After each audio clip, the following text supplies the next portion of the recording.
All right, hello everyone. I'm Elana Freeland, the author of the book out there, Chemtrails Haarp and the Full Spectrum Dominance. Hey. Oh,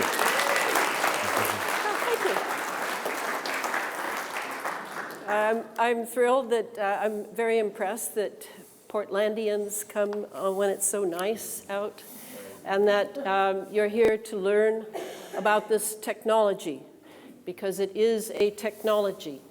I today will not have to go through all the elementary parts about the chemtrails. I'm very appreciative of the people who've spoken today, so that I can move on to yet another aspect of the technology, a very important aspect that my next book, which will not be out till January, is going into, and that is, the title is Under an Ionized Sky, From Chemtrails to Space Fence Lockdown.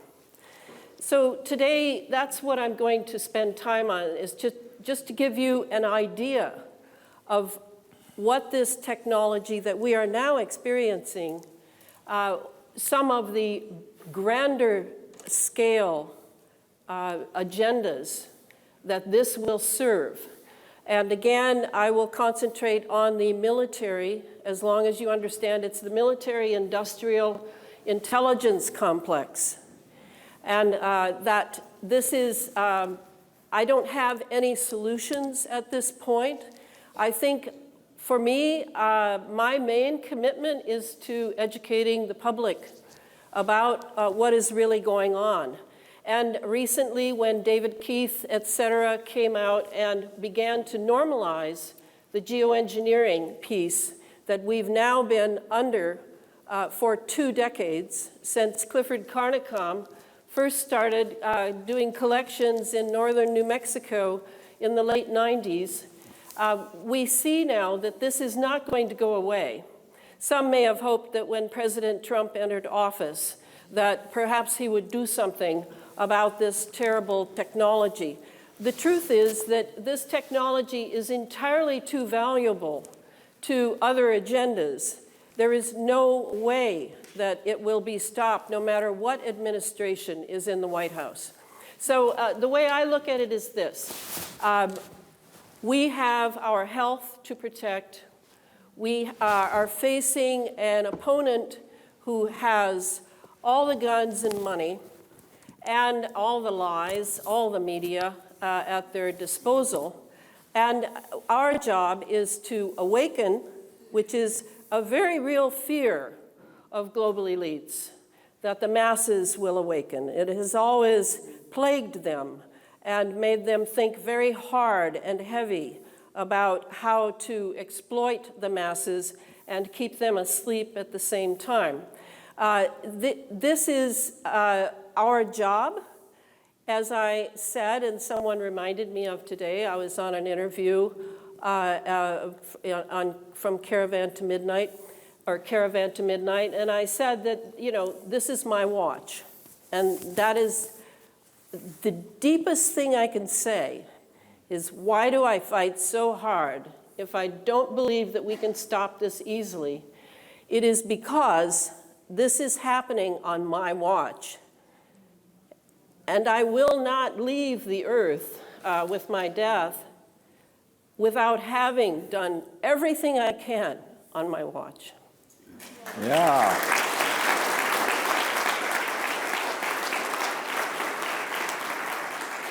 And for people who, I mean, we in the chemtrails movement, I know, Patrick, we know this, we have our upsets. We have our arguments. We don't all agree on the delivery system that is going on in the skies and in the GMOs and the vaccinations. We argue.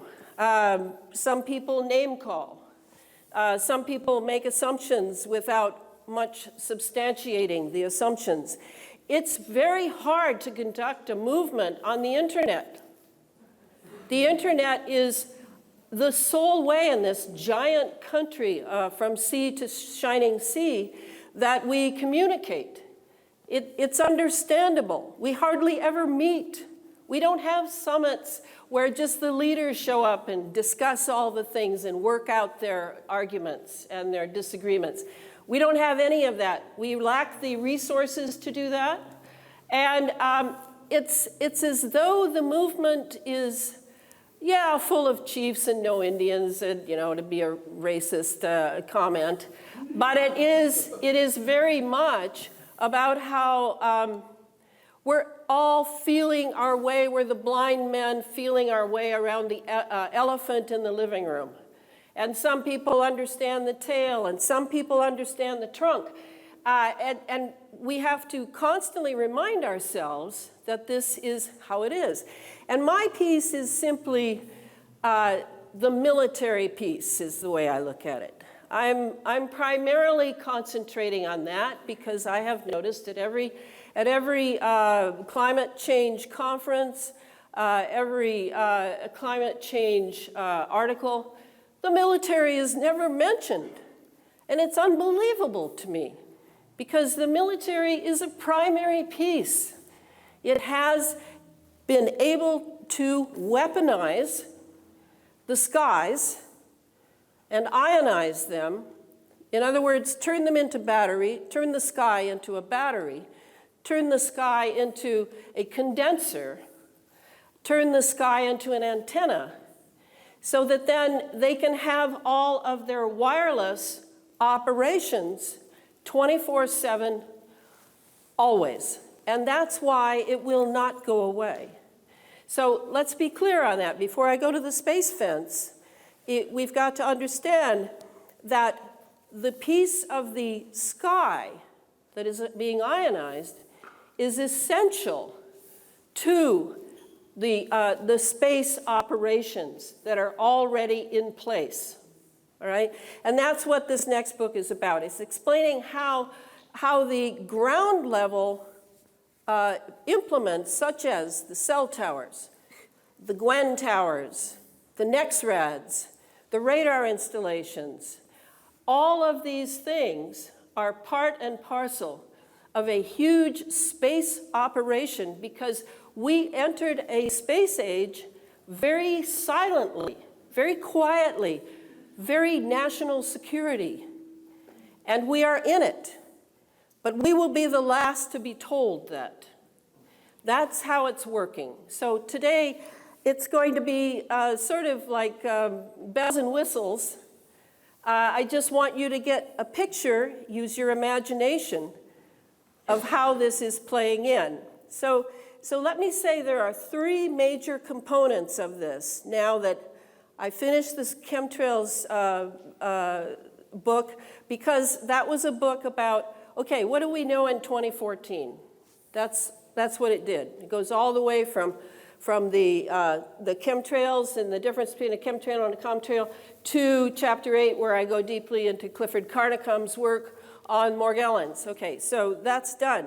Now I have learned, and this is very much a learning exercise, that there are three major components to this military operation.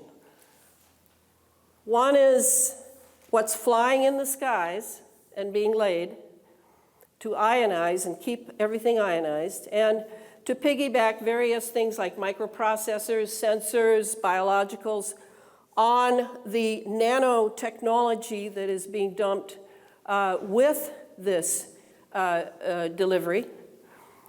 The second one is space, near-Earth orbit.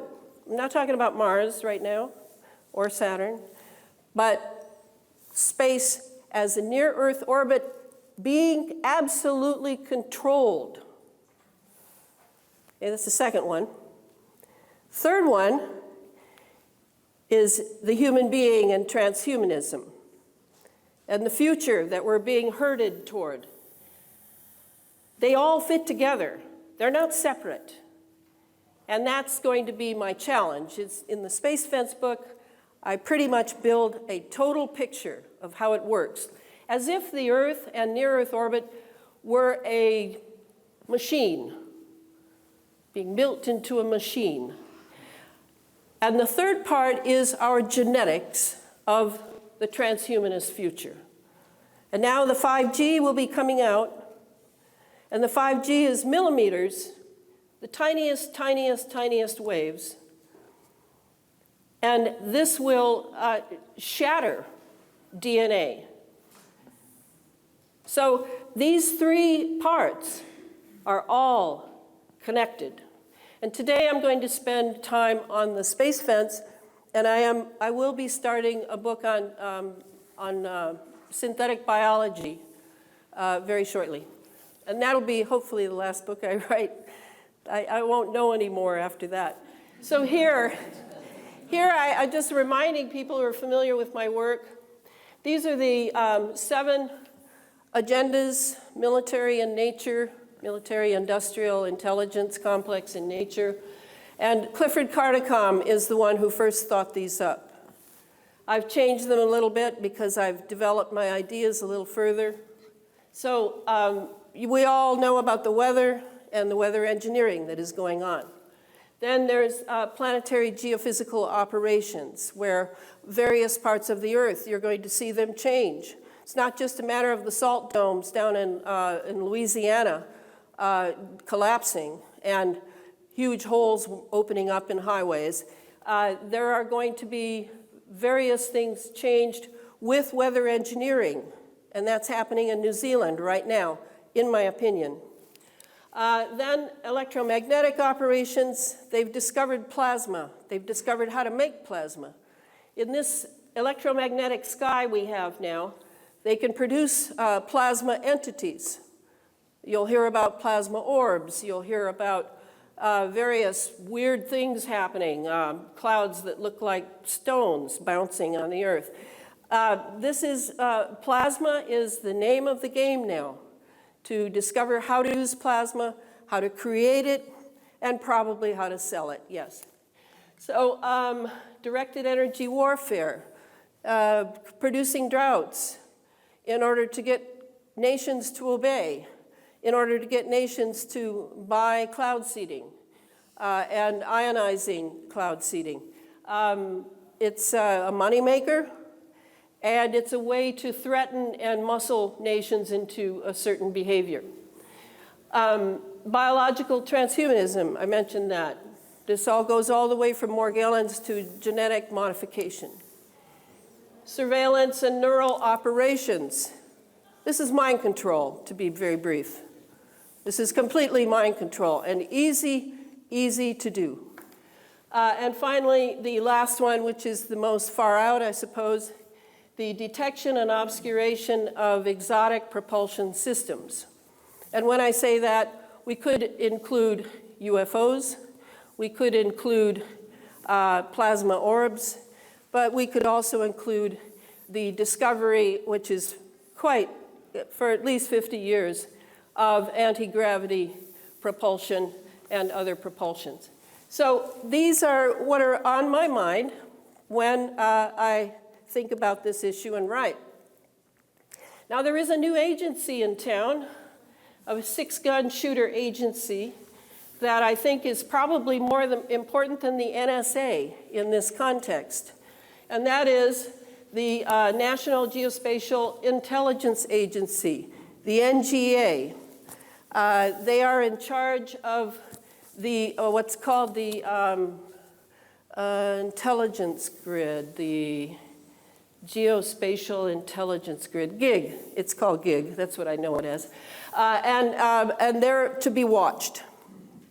Here is kind of what they look at when they're working with the weather, or when they're working with planetary adjustments, such as CMEs, solar winds, all sorts of things. Because yes, this technology has the capability of affecting cosmic weather as well as earthly weather. And now we get to have some a little movie short. And this is Lockheed Martin, you know, one of my favorite military contractors.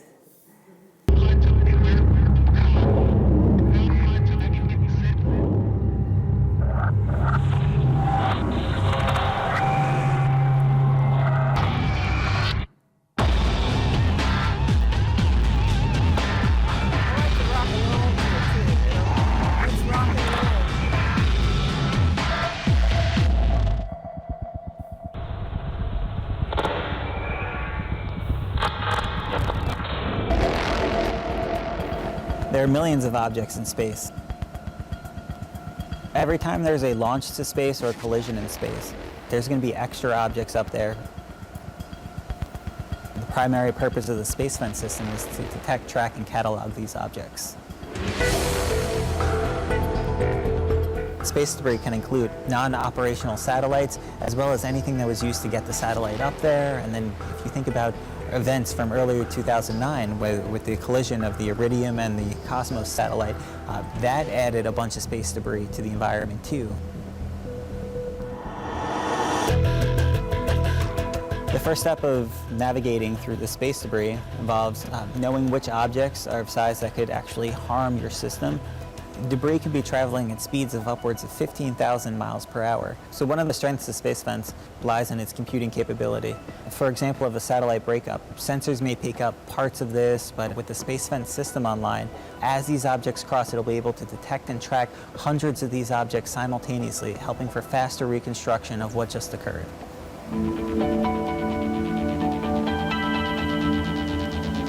The importance of the program really comes to increasing space situational awareness. One way to measure this is through the size of our resident space object catalog. The current catalog consists of upwards of 15 to 20,000 objects. The point of Space Fence would be to increase this 15 to 20,000 tenfold, so now you're looking at a few 100,000 objects in this catalog. The power of this information really comes from turning it into actionable pieces of information. What this means is when you're planning a launch for a new satellite or the shuttle, you can navigate through the space debris.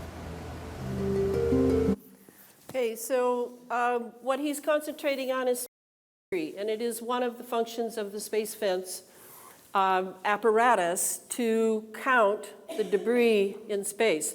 We now have CubeSats. Cube satellites, maybe about this big, about 12 inches square cube, that are up there, thousands and thousands and thousands of them. They're being sold to private corporations. And yes, there's a lot of space debris. What he's not saying is that the Space Fence apparatus will also be able to count what's on the Earth and surveil to a degree beyond belief on the Earth. Forget the postage stamp. Go smaller. So this is what is also being cataloged. So wherever he mentions space situational awareness, remember that includes us, because situational awareness is a term you will find often in anything having to do with life on Earth. We are now the studied species in preparation for the transhumanist future.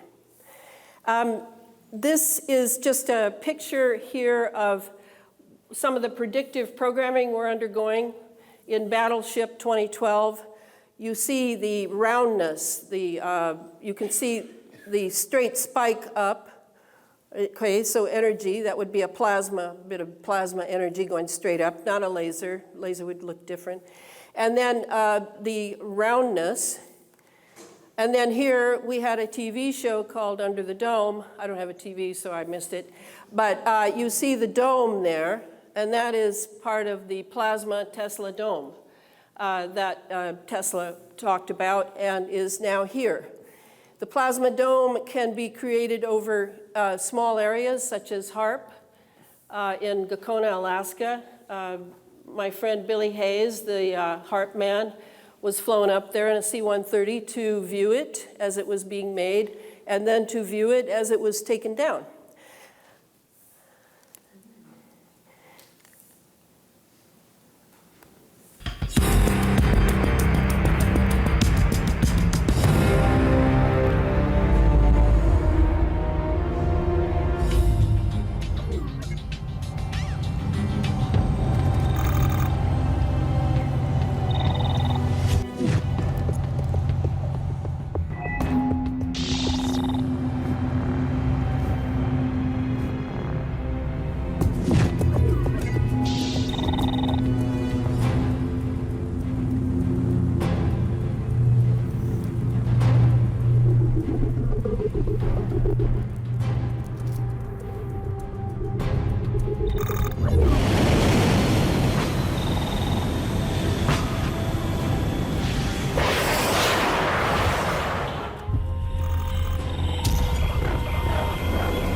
looks like a video game.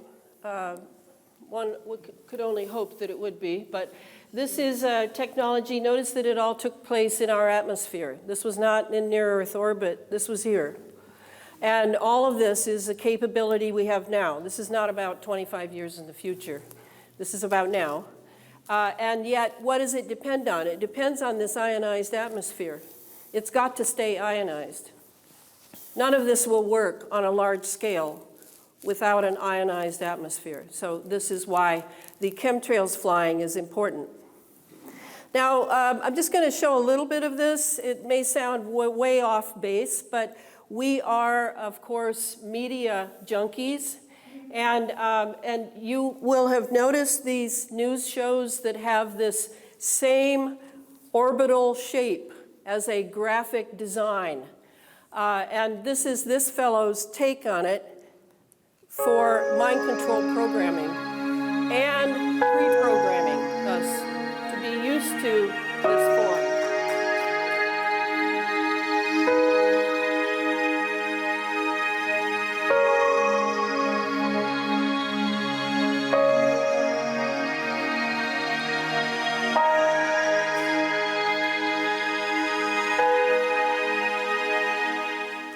It's the biggest, most expensive, most audacious scientific experiment in history. Love that Star Wars. Physicists believe it will answer the most fundamental questions about the universe. The LHC is so big it straddles the Franco-Swiss border at Ern near Geneva. It's essentially a circular tunnel, 17 miles long and 300 feet underground. The really clever stuff is inside. In this tube, subatomic particles, called protons, speed around the circuit. Powerful supermagnets pull them round faster and faster, 11,000 laps a second. Two beams traveling in opposite directions are steered into a collision that has happened since the beginning of the universe, in the first billionth of a second of the Big Bang.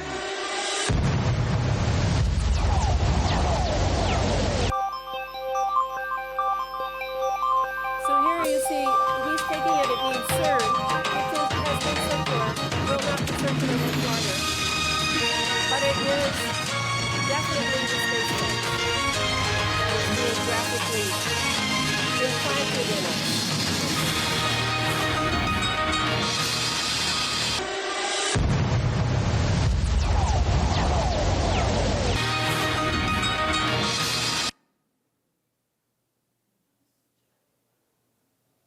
Forget all this stuff, I just want to enjoy the steak.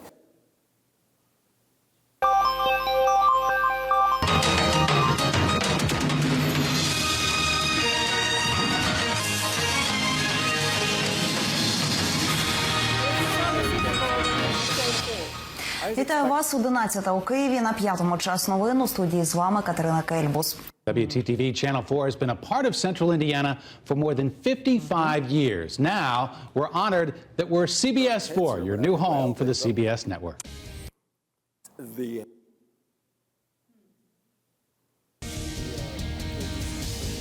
To pull people to a certain angle or another angle, okay, it's going to be financial collapse. Or whatever. It'll be the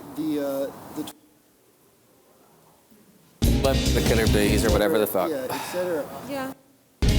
Well, good morning, everybody. Thanks for joining us on this New Year's Day, Thursday, January 1st, 2015. Right now, we're going to turn things over to Lindsay Riley.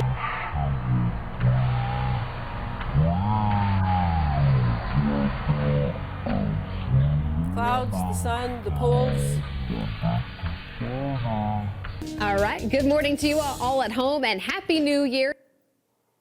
The human species. Okay, that's enough. Gives you an idea that this space fence, which eventually will have the same metals that are being dropped on us, the nanometals that are so highly conductive for electromagnetic operations, the ones we're breathing in on a nanoscale that are in our system now, the same thing will be done with in space, in the near-Earth orbit.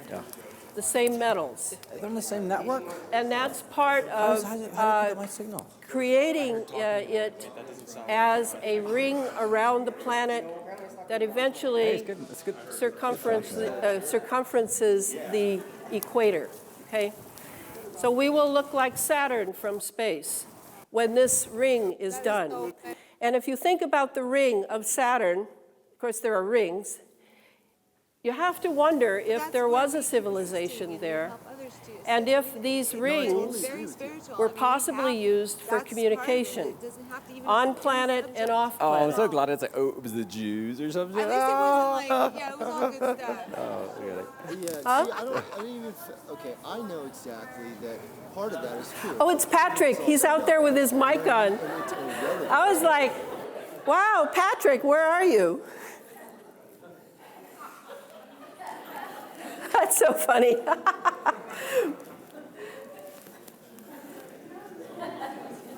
Let it happen. Okay, so now let's go on to the next one, which is yet another shield of sorts, and again made of plasma. I turned it off. It's off. It's powered off. No, it's off.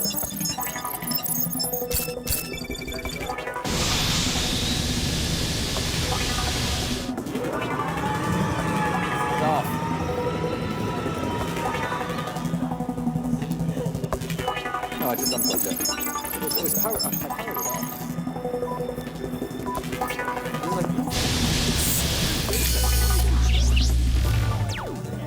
So while this is playing, the LDAL is like a Tesla plasma lens or shield or dome. Atmospheric lens means not in deep space, but in our atmosphere. As Christopher Fontana, a scientist friend, says, the electrostatic dipole force emitted by lasers can induce electrical potential in objects at a distance, thereby causing that object to repel itself from similar polarized objects such as Earth, or attract oppositely polarized objects. So basically what that means is that's how this works, but it won't work unless you have an ionized atmosphere primed and ready to do this.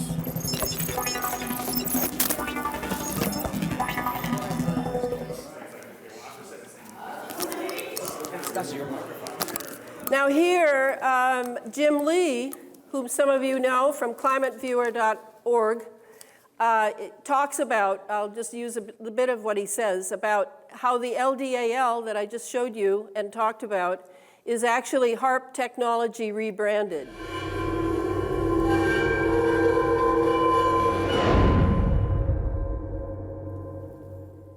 Welcome, Climate Viewers. My name is Jim Lee from Climate Viewer News. It is January 16th, 2017, and I have an explosive story for you today. The future of spying. Earth's atmosphere can be turned into a massive surveillance system using lasers, scientists discover. Now, they're talking about an atmospheric lens, using lasers to create an atmospheric lens to spy on people. And this system is called the Laser Developed Atmospheric Lens. Where have I heard this before? It sounds a lot like HARP. But let's get into that technology real quick. Atmospheric thermal lensing and laser resonators. Anybody knows anything about me knows my middle name is Resonated. And that this technology was published back in 1995 here. And there's a paywall here, so I went and found a PDF for you. Links will be in the details. So atmospheric thermal lensing and laser resonators, right there, you can read all about it, but it's generally the same idea as what we've seen with HARP. So what are we talking about? We're talking about geophysical warfare. Others are engaging in even an eco-type of terrorism whereby they can alter the climate, set off earthquakes, volcanoes remotely through the use of electromagnetic waves. And that was Secretary of Defense William Cohen speaking at the Terrorism, Weapons of Mass Destruction and U.S. Strategy, Sam Nunn Policy Forum in 1997. Nothing to shake a stick at there. And what are we talking about? This artificial ionospheric mirror. We are over here on climateviewer.com/HARP. and you scroll right down here to why heat the ionosphere. It says create an artificial ionospheric mirror. And I have that for you over here on my script, and you can come look at it. It's straight from the military. This is Arco Technologies and the military going physics studies and artificial ionospheric mirror related, etc. Okay, so again, we have what I call a dual use. It's not just me that calls it that. The military also calls dual use technology, means can have civilian uses, such as for weather, looking at space weather, measuring space weather, all sorts of things. But the real use is military. This is from Jim Lee's site, and it's an interactive map showing all the ionospheric heaters in the United States only. He does the whole world. It has also radar installations. It has LRAD. It has NEXRADs, etc. He's got everything up there. The guy is absolutely amazing in his graphic capability on the net. So please do check that out. Now we are looking again. We looked at a radar unit. We've looked at a weapon system. Now here is the iScat 3D. This one is the iScat, which is in Norway and Tromsø. And apparently they have rebuilt now the 5th generation of Harp, which is far superior to Harp.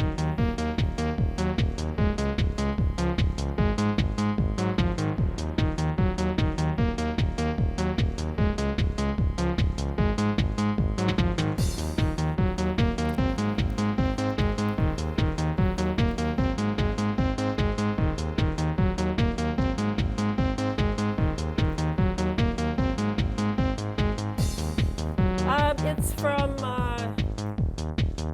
kind of. Dutch Sense is showing you what iScat 3D put up as their cool stuff. Notice how big it is. This overall array is much larger than the IRI antenna instrument at Harp in Gakona, Alaska. And it works on FM frequency bands. In fact, it sounds like Northern Europe is about to ban all their FM radio stations for the plebeians like us, and they're taking over the band's frequency to be used for iScat installations.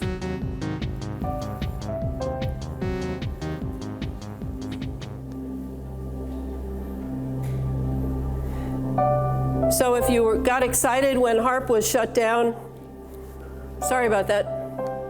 Harp's up and running again too, anyway. Okay, so now some quiet, calm, nice water. Oh, such a nice weapon. We are living in the neighborhood of a star sun. And sun is not a light bulb. Sun is a hydrogen bomb. Well, of course, everything we do on the Earth and as a human society is affected by our interaction with the sun. The sun supplies not just our heat and light. The sun is affecting our environment in so many ways. We have started to understand the multitude of processes, how our vulnerable planet is affected. Continuously I'm just showing those scientists to just make you again wonder, how in the world can they work on these things and not realize what they're doing?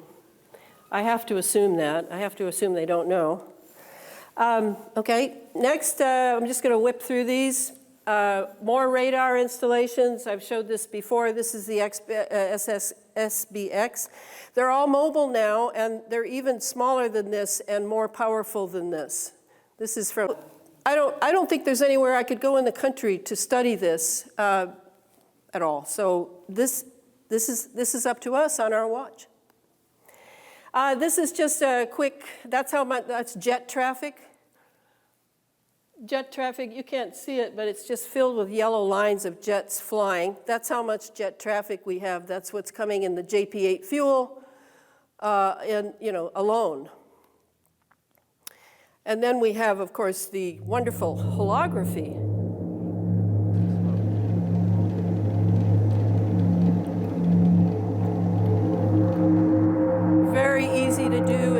ionized atmosphere. Just whip up a few clouds, plasma clouds. This machine is on a plane. But without the plasma in the atmosphere, you can't do this.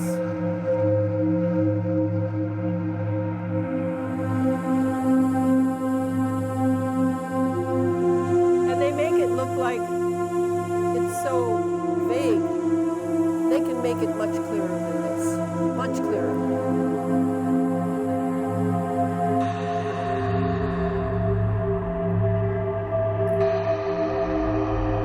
I like that.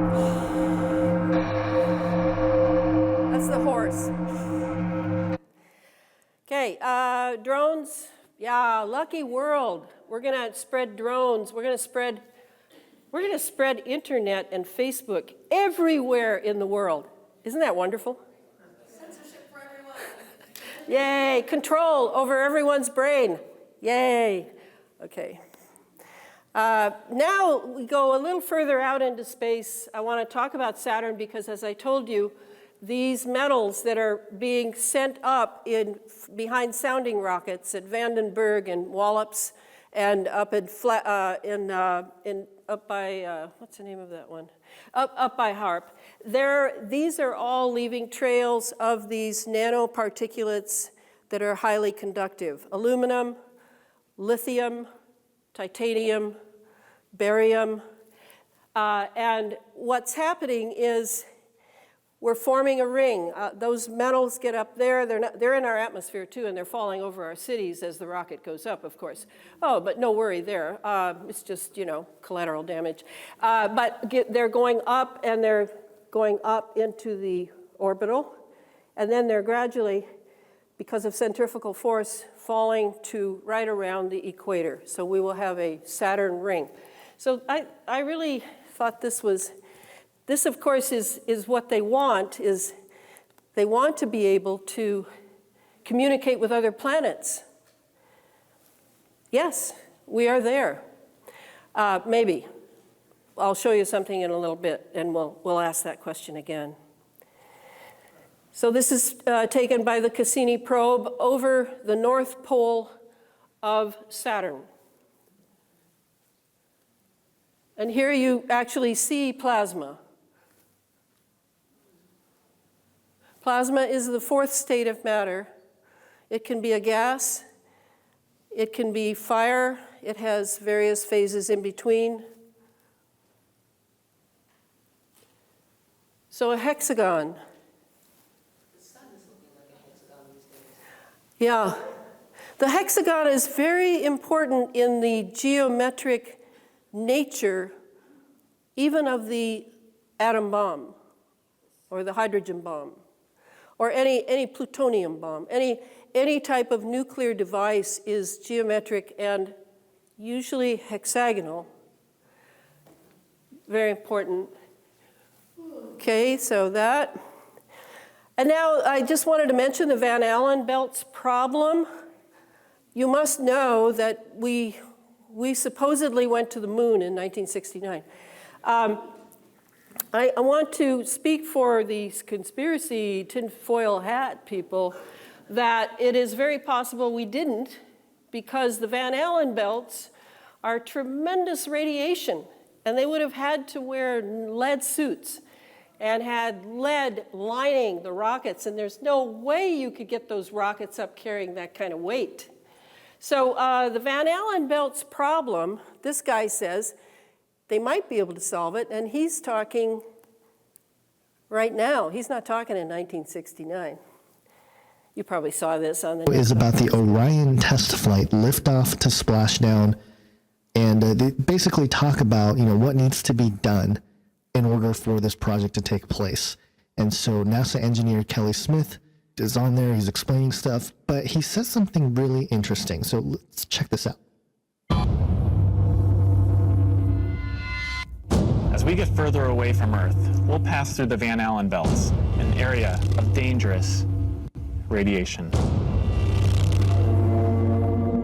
Radiation like this could harm the guidance systems, onboard computers, or other electronics on Orion. Van Naturally, we have to pass through this danger zone twice, once up and once back. But Orion has protection. Shielding will be put to the test as the vehicle cuts through the waves of radiation. Sensors aboard will record radiation levels for scientists to study. We must solve these challenges before we send people through this region of space. What?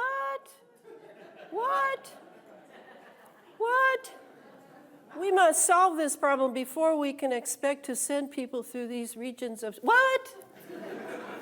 Okay, so the possibility, however, to be absolutely honest and do what is due is there is another possibility that, oops, wait, I don't want that. Okay, we'll stop there. I'm going to read you something from Dutch Sins, who talked about I remember it, in February 1996. There were these things called high-volt tethers that were put on the STS-75 space shuttle and were loosed up in space, and they whipped around, and NASA had footage of it, and wow, it was pretty dramatic. And what did the high volts do? And they were voltage. They had high voltage, is why they're called high volt. They drained, that's the NASA word, the Van Allen belts of radiation. Dutch Sins claims that they had built a new Van Allen belt. They have built a new Van Allen belt further out. And he wonders what this maneuver of these tethers are still up there, whipping around, I guess, like a lightning rod, and what this has done to our weather system. And I think it's a good question. It's up there. Nobody's made any effort to bring it back, grab it, anything. No, it's serving some sort of purpose, and it's possible that it has succeeded in ameliorating the radiation of the Van Allen belts. It's possible.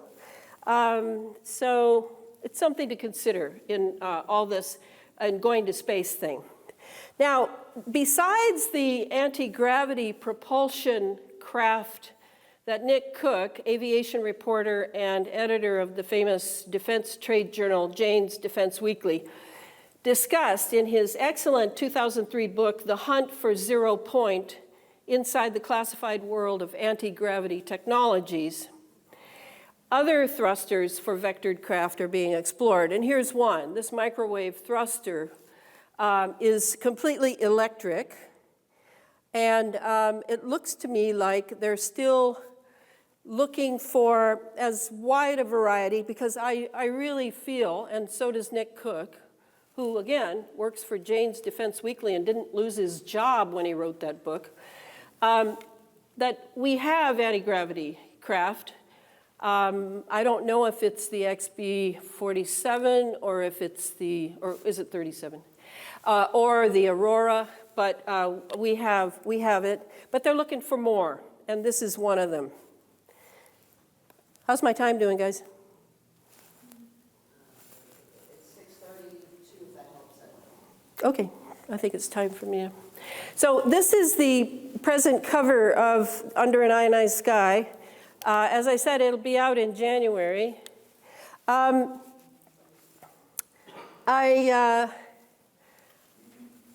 really recommend that if you want, what is the purpose of having a whole picture if it makes you feel bad? I mean, really. Shouldn't you just turn on the telly and kick back and watch something you know is a fantasy? Well, maybe it's a fantasy. You really don't know who's writing the scripts.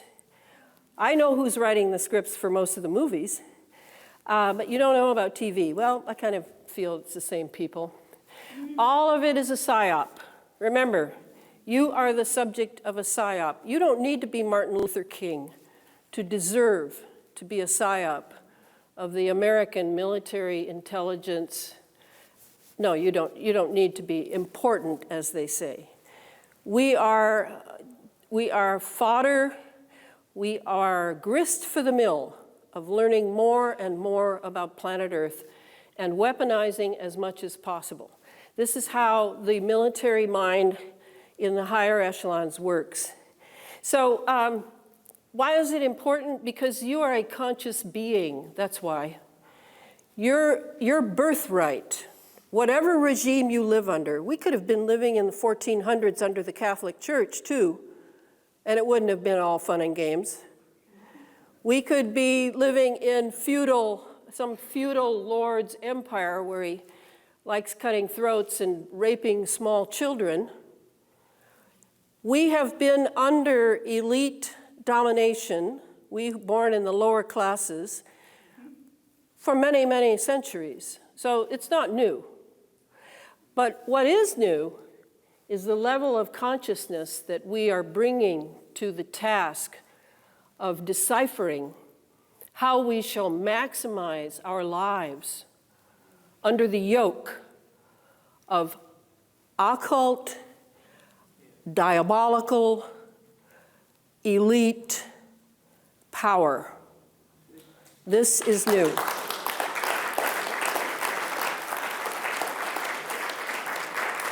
And I maintain, I am not targeted at this point. I have been targeted 3 times. I definitely got the message. And they all ended. So I felt it was sort of a pulling my chain. And I adjusted myself at that time. And now I'm continuing on. So you can have a personal life that is as meaningful as in any other time, but you may have to make some changes. We can't be the indulgent Americans anymore and survive and thrive. I assure you of that. Everyone in here and everyone I know, I don't have your blood type, I don't have your blood on a slide, but I would say that we all have breathed in the biological known as Morgellons, and it thrives on the iron in our blood, and it's just another one of the parasites living in us. The only difference is it's programmed, and it's remotely connected to the laptop boys. So this is something we need to now take into account. We're living in a more sophisticated era than the 1400s, and we, meanwhile, turn off the telly and start thinking for ourselves, or continue thinking for ourselves if you are one of the minority of people that understands how this works. Going into alpha wave in front of the TV because you've had a hard day's work and you deserve it is nonsense. You deserve much better than that. And it can even be just staring off into space. Or it can be having a meaningful conversation with someone by telephone or other ways. I mean, examine your lifestyle. What serves your watch? The watch you were born to keep. And so we educate ourselves, we learn how this technology works. You don't have to be Elana Freeland to do this. Yes, I am working all the time on this. I have to admit, I'm a slave to this. But you too can learn enough that you can pass on to your children and your grandchildren tremendous survival skills which have to do with your consciousness, not just enough food on the table. And I do believe, I can't prove it yet, but I do believe that consciousness is a huge thwarting device if you have enough of it. Consciousness preceded matter. There's no question. So if consciousness preceded matter, that means that it has generative power to move in matter and change it, okay? All right, thank you.